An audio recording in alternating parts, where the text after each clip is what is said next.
जी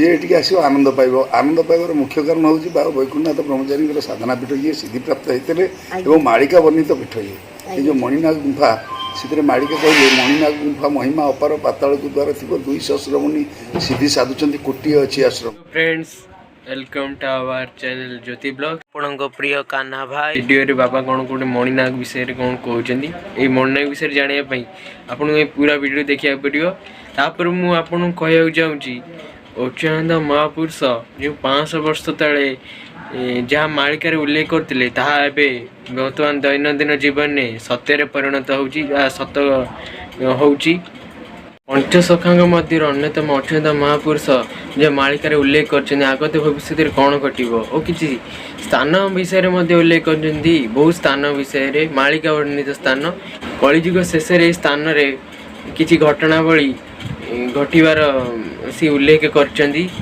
स्थान मध्य अन्यतम होउची जलकानंद धाम एक स्थान जलकानंद धाम आखपाख अंचल जलका पहाड़ नाम परिचित यह सालेपुर ब्लॉक स्थित अड़मपुर ग्राम अवस्थित और एवं ये जलका पहाड़ रे बहुत किसी रहस्य रही एवं बहुत किसी रहस्यमय स्थान रही शुणा मिली से 752 गुंफा अच्छी किसी मठ मंदिर अच्छी से मठ मंदिर को अच्युत महापुरुष निज मालिका ग्रंथ रे उल्लेख कर चलतु से जलका आनंद धाम विषय आम से जावा एवं किसी जाना let's go.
Papa gai sa da ni pa ma pa ga ma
ମୋ ନାଁ ହେଉଛି ବାବାଜୀ ନିର୍ମଳାନନ୍ଦ ଦାସ। ମୁଁ ଏଠି ଜଳକା ଆନନ୍ଦଧାମରେ ସନ୍ନ୍ୟାସୀ ଶିବା ପୂଜାରେ ନିଯୁକ୍ତି ଅଛି। ଏହାର ସାଧନା ପୀଠ ଇଏ ସିଦ୍ଧିପ୍ରାପ୍ତ ହେଇଥିଲେ ଏବଂ ମାଳିକା ବର୍ଣ୍ଣିତ ପୀଠ ଇଏ। ଏ ଯେଉଁ ମଣିନାଗ ଗୁମ୍ଫା ସେଥିରେ ମାଳିକା କହି ଘର ପାତାଳ ଦ୍ୱାର ଥିବ 200 ମୁନି ସିଦ୍ଧି ସାଧୁଛନ୍ତି। କୋଟିଏ ଅଛି ଆଶ୍ରମ ଯେ ଜଳକା ନାମ ଗନ୍ଧମାରଦନ ଅଷ୍ଟକୁଳ ଅଷ୍ଟନୀତି ଅଷ୍ଟପାଟ ବସି ଜଇନେ ବିଶ୍ରାମ ଅଷ୍ଟବସୁ ମେଧାମେଧି ଅଷ୍ଟପାଟ ବସିଙ୍କର ବିଶ୍ରାମ ସ୍ଥଳୀ। ତେଣୁ ଭଗବାନ ଏଠି ସବୁବେଳେ ବିରାଜମାନ। ଏଣୁକରି ଉପାଧି ବୈଷ୍ଣବ ମାନେ ଅଛନ୍ତି ଏଠାରେ ସନକାଦି ଆସନ୍ତି। ସର୍ବତୀର୍ଥର ଆଶ୍ରୟସ୍ଥଳ ସବୁ ମାନେ ଅଷ୍ଟପାଟ ବସିବ ମାନେ ବିଶ୍ରାମ ସ୍ଥଳ। 16 ଗୋପୀ ଏ ବଟର ପତ୍ର ସ୍ୱୟଂ 16 ଗୋପୀ ଏରୁଣ୍ଡି ବନ୍ଧ ସେ ଚିତ୍ତଳ କଣ୍ଟାରେ ପଞ୍ଚମୁଖୀ ଦେଉଳରେ କୁମ୍ଭୀର ହାଡ଼ରେ ଶୁଳି କାଠ ହେବ ମଣିନାଗ ଗୁମ୍ଫାଟାରେ। ହବ କେତେବେଳେ ନା ଆଉ ଆମେ କ'ଣ ଦେଖି ଜାଣିପାରିବା। ବର୍ତ୍ତମାନ ମାଳିକାରେ ପିଠି ବାନ୍ଧି ବୁଲିବ ଅଚିହ୍ନା ରୋଗ ଆସିବ ପଲ ପଲ ହେଇ ମରିବ ଔଷଧ ବାହାରି ପାରିବନି। ସତ୍ୟ ହେଇଛି ନା ନାଇଁ? ତ ଏ କଥା ମିଛ ହବ କାହିଁକି?